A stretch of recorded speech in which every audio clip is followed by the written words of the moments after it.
Hello everyone, welcome to BSP Pharmacy. I am Nikita Gupta and today's our topic is CRP test. इस video lecture में हम देखेंगे कि CRP test होता क्या है। देन हम देखेंगे कि सीआरपी टेस्ट क्यों किया जाता है, क्या नीड है सीआरपी टेस्ट की। एंड देन फिर हम देखेंगे कि सीआरपी टेस्ट को कब करवाना चाहिए, कौन सा अप्रोप्रिएट टाइम है सीआरपी टेस्ट के लिए। फिर हम देखेंगे कि जब सीआरपी टेस्ट आप करवाएंगे तो उससे पहले आपको कौन कौन से प्रिकॉशंस रखने हैं, कौन कौन सी चीज़ें ध्यान में रखनी है। और फिर हम देखेंगे कि जब सीआरपी टेस्ट करवाया जा रहा है तो उस टाइम पीरियड पे कैसे सीआरपी टेस्ट करवाया जाता है, उस टाइम पे क्या क्या चीज़ें हैं जो आपको ध्यान रखनी है, कैसे परफॉर्म किया जाता है सीआरपी टेस्ट। एंड देन हम देखेंगे कि जब सीआरपी टेस्ट किया जाता है तो उसके बाद हमें क्या चीज़ें ध्यान में रखनी है कि हमें कौन कौन से इम्तिहान बरतने हैं, इन सब चीज़ों को हम देखेंगे। एंड देन हम सीआरपी टेस्ट के जोखिम देखेंगे कि इसके साथ कौन कौन सी प्रॉब्लम्स, कौन कौन से रिस्क एसोसिएट हैं।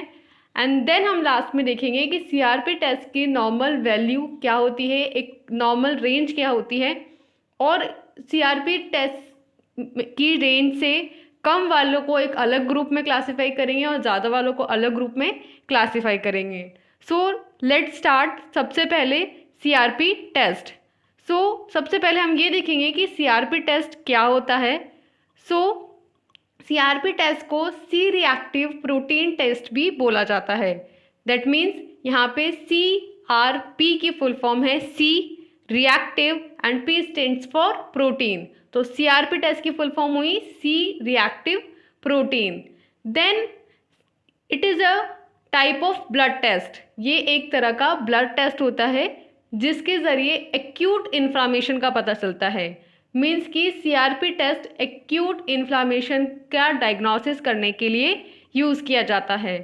नेक्स्ट आता है कि जब कोरोना महामारी में ऊतकों की क्षति हो जाती है तो इससे पता चलता है कि किस लेवल की जो है हार्म हुआ है, हमारे जो टिश्यूज़ हैं उनको किस लेवल का हार्म हुआ है कोरोना के पैंडेमिक कंडीशन में, ये हमें इस सीआरपी टेस्ट से पता चलता है।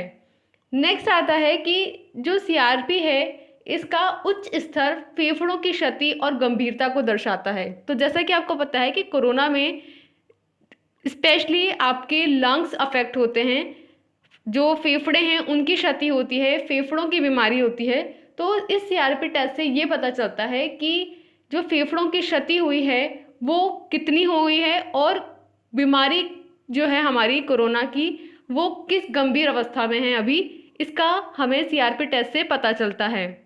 नेक्स्ट ये बताता है कि सीधे शब्दों में कहें तो कोरोना के समय बीच बीच में ये टेस्ट करवाने से पता चलता रहता है कि आपको इन्फेक्शन तो नहीं है, और डॉक्टर इन रिपोर्ट्स के आधार पे गंभीरता भी पता करता है बीमारी की, उसका अंदाज़ा लगा लेते हैं कि अगर सीआरपी टेस्ट की नॉर्मल वैल्यू से ज़्यादा वैल्यू आ रही है दैट मीन्स कि जो फेफड़े हैं उनको गंभीर क्षति हुई है और जो बीमारी है वो गंभीर अवस्था में है। तो इस तरीके से डॉक्टर सीआरपी टेस्ट से पता कर देते हैं कि इन्फेक्शन जो है वो हुआ है या नहीं हुआ है और इन्फेक्शन की लेवल जो है वो कौन सा है। नेक्स्ट आता है कि ये जो सीआरपी टेस्ट है ये क्यों किया जाता है। तो हमें ये समझना ज़रूरी है कि ये सीआरपी टेस्ट को करने से होगा क्या। तो मरीजों में इन्फ्लामेशन संबंधी रोगों की जांच करने के लिए अक्सर सीआरपी टेस्ट किया जाता है, क्योंकि जैसा हमने इंट्रोडक्शन में भी कहा कि सीआरपी टेस्ट जो है वो इन्फ्लामेशन को बताता है, एक्यूट इन्फ्लामेशन को बताता है, और इसकी जांच करने के लिए सीआरपी टेस्ट किया जाता है। नेक्स्ट आता है कि इस टेस्ट की मदद से ये देखा जाता है कि इन्फ्लामेशन कितनी है और उसके उपचार की सफलता पर नज़र रखने के लिए टेस्ट किया जाता है। मीन्स कि सीआरपी टेस्ट से हम ये पता कर लेंगे कि जो इन्फ्लामेशन हुआ है वो किस लेवल तक हो चुका है और हमें किस लेवल के ट्रीटमेंट की ज़रूरत है ताकि उस कंडीशन को हम ट्रीट कर सकें। नेक्स्ट आता है कि सीआरपी टेस्ट का उपयोग सर्जरी के बाद मरीज पर नज़र रखने के लिए किया जाता है ताकि ठीक होने के समय मरीज में संक्रमण आदि पर नज़र रखी जा सके। मीन्स कि जो सीआरपी टेस्ट है उसको तब करेंगे जब हम सर्जरी की कंडीशन है, या सर्जरी के बाद हमें पेशेंट पे ध्यान रखना है कि सर्जरी के बाद या सर्जरी के दौरान कोई इन्फेक्शन तो नहीं हो गया है, तो उसको ध्यान रखने के लिए सीआरपी टेस्ट किया जाता है। नेक्स्ट है कि सीआरपी परीक्षण कुछ विशेष बीमारियों का निदान करने के लिए पर्याप्त नहीं होता है, बल्कि सीआरपी संक्रमण एवं अन्य इन्फ्लामेशन संबंधी समस्याओं का संकेत देता है, जो डॉक्टर को अन्य ज़रूरी टेस्ट और उपचार करने का एक पुख्ता चिन्ह होता है। मीन्स कि जो सीआरपी टेस्ट हम करते हैं ये कोई डिजीज़ के ट्रीटमेंट के लिए नहीं किया जाता है, ये पता करने के लिए किया जाता है कि कोई इन्फ्लामेशन हुआ है क्या, कोई इन्फ्लामेशन हुआ है तो वो किस लेवल का इन्फ्लामेशन हुआ है, उस इन्फ्लामेशन से रिलेटेड जो भी प्रॉब्लम्स एसोसिएट हैं उनका हम प्रॉब्लम का पता कर पाते हैं।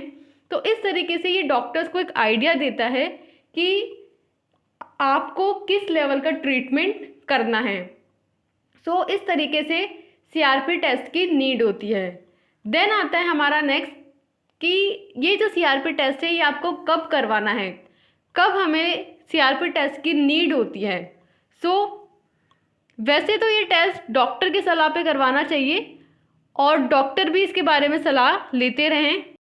मीन्स कि जो सीआरपी टेस्ट है वो आपको डॉक्टर की सलाह पे करवाना है, और जब आप सीआरपी टेस्ट करवा रहे हैं तो डॉक्टर से भी इसके बारे में आपको इन्फॉर्मेशन लेती रहनी है, उनको बताते रहना है कि सीआरपी टेस्ट हम करवा रहे हैं और इसका ये रिज़ल्ट निकल के आया है, सीआरपी रेंज आई है, तो आपको ये डॉक्टर के साथ कंसल्ट करना है।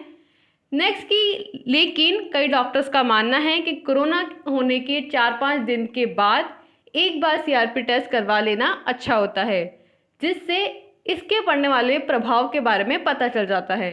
मीन्स कि अगर कोई कोविड पेशेंट है तो आपको पता चल गया कि इस पेशेंट को कोविड है, तो उसके 4-5 डेज़ के बाद में आपको सीआरपी टेस्ट करवा लेना है, जिससे कि ये पता चल जाएगा कि जो कोविड की सिचुएशन है उसमें लंग्स कितना इन्फेक्टेड हैं और अब आपको कैसे इसको ट्रीट आउट करना है, एक आइडिया, जनरल आइडिया लग जाता है। इसके अगले 3 दिन बाद एक बार फिर टेस्ट करवा लेना चाहिए। मीन्स कि पहला तो कब करवाया आपने, कोविड पता चलने के 4-5 डेज़ के बाद में, और फिर दोबारा करवाया 3 डेज़ के बाद में। देन वहीं कम उम्र के लोगों के लिए ये टेस्ट करवाना ज़रूरी नहीं होता। ये टेस्ट जो है वो हाई एज वाले एडल्ट्स के लिए और एजेड पर्सन्स के लिए ज़रूरी होता है। जो कम उम्र के लोग हैं उनके लिए ये ज़रूरी नहीं होता है। हालांकि डॉक्टर्स का मानना है कि अगर लंबे समय तक बुखार, खांसी आदि बने हुए हैं तो इसका टेस्ट करवा लेना चाहिए। इसके बिना सीटी स्कैन करवाए इन्फेक्शन के बारे में पता चल जाता है। मीन्स कि सीआरपी टेस्ट के साथ ये एक प्लस पॉइंट है कि आपको बिना सीटी स्कैन के ही पता चल जाएगा कि इन्फेक्शन हुआ है, इन्फेक्शन किस लेवल का हुआ है। तो अगर किसी पेशेंट को बहुत लंबे टाइम से खांसी बुखार है तो उसे एक बार सीआरपी टेस्ट करवा लेना चाहिए। नेक्स्ट आता है कि ये जो सीआरपी टेस्ट करवा रहे हम, तो उसके पहले क्या करना है हमें। तो सीआरपी टेस्ट करवाने से पहले सीआरपी परीक्षण के लिए आपको खून का सैंपल लिया जाता है। तो टेस्ट से पहले आपको कुछ समय के लिए खाने पीने से परहेज तथा डॉक्टर द्वारा दिए गए अन्य अनुदेशों का पालन करना पड़ सकता है। मीन्स कि जब भी सीआरपी टेस्ट करवाएं तो इसमें ब्लड टेस्ट होगा, तो आपका ब्लड सैंपल लेंगे। तो ब्लड सैंपल लेना है क्योंकि इसलिए आपको खाना पीना नहीं लेना है थोड़े टाइम तक, और जैसा डॉक्टर बोल रहे हैं वैसा वैसा करना है। देन अगर आप किसी भी प्रकार की दवा या हर्बल उत्पाद का सेवन कर रहे हैं तो टेस्ट होने से पहले डॉक्टर को इसको बारे में बता दें कि डॉक्टर मैं ये वाली मेडिसिन लेता हूँ या मैं ये प्रोडक्ट, हर्बल प्रोडक्ट यूज़ करता हूँ, ताकि उन्हें इस बारे में आइडिया हो। नेक्स्ट, अगर आपको एक ही समय में कई टेस्ट करवाने की ज़रूरत है तो इस बारे में भी डॉक्टर से अवश्य बात कर लें। यानी कि आप डॉक्टर को बता दें कि आप सिर्फ यहाँ पे ब्लड टेस्ट ही नहीं, सीआरपी टेस्ट ही नहीं, बल्कि एसोसिएटेड जो भी टेस्ट करवा रहे हैं उनके बारे में भी डॉक्टर को बता दें। नेक्स्ट, आपको जब सीआरपी टेस्ट करवा रहे हैं तो उस टाइम पे क्या करना है। तो सीआरपी टेस्ट के दौरान डॉक्टर टेस्टिंग के लिए खून का सैंपल लेते हैं। सैंपल अक्सर कोहनी की अंदरूनी तरफ या हाथ के पीछे से लिया जाता है। मीन्स कि जैसा कि बताया हमने आपको, सीआरपी टेस्ट में बेसिकली ब्लड सैंपल लिया जाता है, और ये जो ब्लड सैंपल है ये कहाँ से लेना है आपको, जो कोहनी है उसके अंदरूनी तरफ से या फिर हाथ के पीछे से ले सकते हैं। देन सबसे पहले जिस नस से खून निकाला जाता है उसको एंटीसेप्टिक से साफ किया जाता है। मीन्स कि आपने खून लिया निडल से, और फिर उस जगह को जहाँ से आपने खून लिया है उसे सबसे पहले एंटीसेप्टिक से साफ कर दें ताकि कोई इन्फेक्शन ना हो फर्दर। और फिर उसके बाद बाजू के ऊपरी हिस्से पर पट्टी या इलास्टिक बैंड लगा दें, जिससे नसों में खून बंद हो जाता है और नसें उभरने लगती हैं। फिर उसके बाद डॉक्टर या नर्स उस नस में इंजेक्शन लगाते हैं, खून का सैंपल निकाल लेते हैं, सैंपल को सुई से जुड़े सिरिंज या शीशी में जमा कर लेते हैं। मीन्स कि सबसे पहले क्या किया इन्होंने, जहाँ से आपको नस से खून निकालना है उसको एंटीसेप्टिक से साफ़ किया। साफ़ करने के बाद उस बाजू के ऊपरी हिस्से पे आपने पट्टी लगा के या इलास्टिक का बैंड लगा दिया। इसकी वजह से क्या हुआ, जो नस हैं उनमें खून जो है वो बंद हो जाएगा, नसें उभरने लग जाएंगी। अब नसें जब उभरने लग गई तो उस वक्त डॉक्टर या नर्स जो भी हैं वो इंजेक्शन लगाएंगे, इंजेक्शन से खून का सैंपल लेंगे और फिर उस सैंपल को सुई से जुड़े हुए सिरिंज या शीशी के अंदर एक जमा कर लेंगे। तो इस तरीके से सीआरपी टेस्ट किया जाता है। देन जब सीआरपी टेस्ट कर लिया तो उसके बाद क्या करना है हमें, टेस्ट के बाद सुई की जगह पर हल्की चुभन सी महसूस हो सकती है और उस जगह नीला निशान पड़ सकता है जो कि जल्दी ही ठीक हो जाता है। जब सुई नस में डाली जाती है और खून निकाला जाता है उस दौरान कुछ लोगों को थोड़ा दर्द भी महसूस होता है। निशान पड़ने से रोकने के लिए सुई निकालते समय उस जगह को हल्के से दबाव के साथ कुछ मिनटों के लिए मसल लेना चाहिए। उसके बाद खून के सैंपल को लेबोरेटरी में टेस्टिंग के लिए भेज दिया जाता है। मीन्स कि आपने नोटिस किया होगा जब भी ब्लड सैंपल लिया जाता है तो जब भी नीडल जो है वो इंजेक्ट की जाती है उस नस के अंदर, तो जब सुई चुभाई जाती है तो उस समय आपको थोड़ा सा दर्द हो सकता है। दूसरा, जब आप सुई निकाल लेते हो तो वहाँ पे नीला निशान भी पड़ सकता है जो जल्दी ठीक हो जाता है।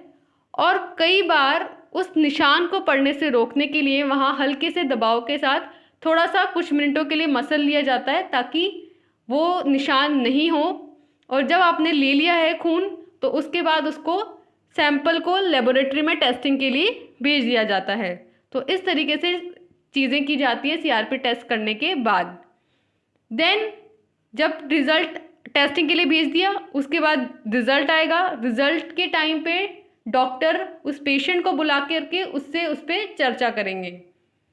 फिर जब सीआरपी टेस्ट हो गया तो उसके साथ हमें उसके कुछ जोखिम पता होने चाहिए कि जब आप सीआरपी टेस्ट करवाएंगे तो उसके साथ ये रिस्क एसोसिएट होते हैं। तो सीआरपी टेस्ट के लिए जब खून का सैंपल निकाला जाता है तो सुई की जगह पर दर्द, सूजन व निशान आदि बन सकता है। मीन्स कि आपको ध्यान रखना है कि जब ब्लड सैंपल लेते हैं तो जहाँ से आपने ब्लड सैंपल लिया है वहाँ पे दर्द हो सकता है आपको, थोड़ा सा वहाँ पे स्वेलिंग हो सकती है और कोई निशान भी वहाँ पे बन सकता है, जैसा कि बताया कि नीला निशान वहाँ पड़ सकता है। और क्या हो सकता है कि ये जो निशान है ये कुछ समय बाद ठीक हो जाता है। सीआरपी परीक्षण आमतौर पर किया जाने वाला एक नियमित टेस्ट होता है जिसमें जोखिम बहुत कम होते हैं। बेसिकली सीआरपी टेस्ट किया ही इसलिए जाता है क्योंकि इसके साथ जो रिस्क हैं वो बहुत कम होते हैं और सीटी स्कैन की जगह सीआरपी टेस्ट करके भी आप इन्फेक्शन की लेवल पता कर सकते हो कि इन्फेक्शन किस लेवल का हुआ है। नेक्स्ट है कि लेकिन जब खून का सैंपल लेने पर कुछ हल्की जटिलताएं हो जाती हैं जिनमें निम्न शामिल हैं। मीन्स कि वैसे तो बहुत कम इसके साथ साइड इफ़ेक्ट्स हैं, बहुत कम रिस्क हैं, लेकिन फिर भी कुछ रिस्क होते हैं। जैसे कि फर्स्ट, अत्यधिक खून बहना, कभी कभी बहुत ज़्यादा ब्लीडिंग होने लग जाती है। दूसरा, चक्कर आना या सिर घूमना, क्योंकि आपने ब्लड निकाला है तो इसकी वजह से आपको चक्कर आ सकते हैं, सिर घूमने लग सकता है। थर्ड, निशान पड़ना, जैसा कि बताया कि नीला निशान वहाँ पे पड़ सकता है। फोर्थ, सुई के छेद से संक्रमण होना, क्योंकि सुई जो है वो आयरन की बनी है, तो इसकी वजह से वहाँ पे संक्रमण हो सकता है, इन्फ्लामेशन हो सकता है। तो इस तरह के रिस्क एसोसिएट हैं सीआरपी टेस्ट के साथ। अब नेक्स्ट आता है सीआरपी टेस्ट की नॉर्मल वैल्यू। तो सीआरपी टेस्ट की जो नॉर्मल वैल्यू होती है उसको अगर हम कहें एक टेबल की फॉर्म में हम बताएं तो एक साइड में है सीआरपी प्रोटीन टेस्ट, उसका लेवल, और उस टाइम पे जो वैल्यू आएगी उसे सेकंड रो में बताया है। तो जो ऑप्टिमम लेवल है that is 0.5 to 1.0 and should be monitored when 1.0 to 3.0। Means कि नॉर्मल तो है 0.5 से 1.0, अगर इससे ज़्यादा हो जाता है 1.0 से 3.0 तक तो फिर आपको मॉनिटरिंग करनी है उस पेशेंट की। और अगर वैल्यू 3.0 से भी ज़्यादा हो जाती है तो ये इंडिकेट करता है हाई लेवल ऑफ इन्फ्लामेशन को। मीन्स कि ये बताता है कि इन्फ्लामेशन जो है अभी बहुत हाई लेवल का है। देन इस तरीके से इन्हें 3 क्लासेस में डिफाइन किया है। पहला है कम जोखिम वाला समूह, जिसमें वैल्यू होती है 1 मिलीग्राम प्रति लीटर से कम मात्रा। मीन्स कि अगर 1.0 mg पर लीटर से कम है वैल्यू तो उसको क्लासिफाई किया है कम जोखिम वाले समूह में। देन सेकंड ग्रुप आता है मॉडरेट जोखिम वाला समूह, जिसमें वैल्यू है 1 से 3 मिलीग्राम पर लीटर। और फिर आता है उच्च जोखिम वाला समूह, यानी कि हाई लेवल ऑफ इन्फ्लामेशन का ग्रुप, जिसमें वैल्यू है 3 मिलीग्राम पर लीटर से अधिक। सो हमने पूरा यहाँ पे कंप्लीट किया है सीआरपी टेस्ट, जिसमें हमने देखा कि सीआरपी टेस्ट क्या होता है, क्यों किया जाता है सीआरपी टेस्ट, सीआरपी टेस्ट करने से पहले क्या करना है, सीआरपी टेस्ट के टाइम पे क्या करना है, और सीआरपी टेस्ट के बाद में क्या करना है। फिर हमने देखा कि सीआरपी टेस्ट के साथ कौन कौन से रिस्क एसोसिएट होते हैं, और हमने फिर normal value of CRP test की देखी, सीआरपी रेंज की देखी। तो this is all about CRP test. So for now, thank you and all the best.